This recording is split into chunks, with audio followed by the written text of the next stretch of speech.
आप कह रहे हैं हमारी सेना युवा नहीं है। आप कह रहे हैं 4 साल का अग्निवीर बनाकर आप भारत की सेना को युवा बनाना चाहते हैं। मैं मोदी जी से कहना चाहता हूं, अगर आप सेना को युवा बनाना चाहते हैं तो सबसे पहले प्रधानमंत्री को युवा बनाइए। 73 साल की उम्र में तीसरी बार तुम प्रधानमंत्री बनोगे और हरियाणा के नौजवान को कहोगे कि 21 साल में रिटायर होकर घर बैठ जाओ। प्रधानमंत्री भी युवा बना दो मोदी जी। प्रधानमंत्री तो आपको तीसरी बार भी बनना है, 73 साल की उम्र में भी बनना है, लेकिन देश के नौजवानों को धोखा देना है, पेपर लीक कराना है।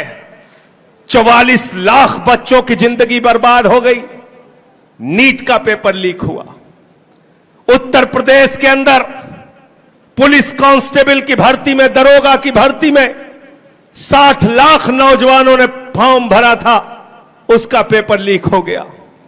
गुजरात में पेपर लीक हो जाता है, राजस्थान में पेपर लीक हो जाता है, बिहार में पेपर लीक हो जाता है, हरियाणा में पेपर लीक हो जाता है, देश में पेपर लीक हो जाता है।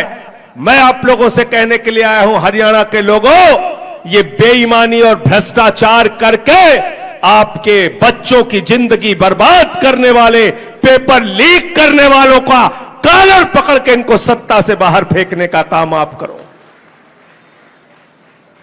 और भूलना नहीं कि आपके साथ क्या किया इन्होंने। मुझे याद है, मैं उस समय देश की संसद में था, हमारे साथी सुशील गुप्ता जी भी थे। जब ये तीनों काला कानून आया था, हरियाणा के गांव गांव से आवाज उठी थी, पंजाब के गांव गांव से आवाज उठी थी, उत्तर प्रदेश के, राजस्थान के, कर्नाटक के, तमिलनाडु के, बिहार के, बंगाल के गांव गांव से आवाज उठी थी। पूरे देश के गांव गांव से एक ही आवाज उठी थी, ये काला कानून वापस लो, काला कानून वापस लो। लेकिन भारत के प्रधानमंत्री ने, भारतीय जनता पार्टी ने वो तीनों काला कानून जबरदस्ती संसद में पास करने का काम किया।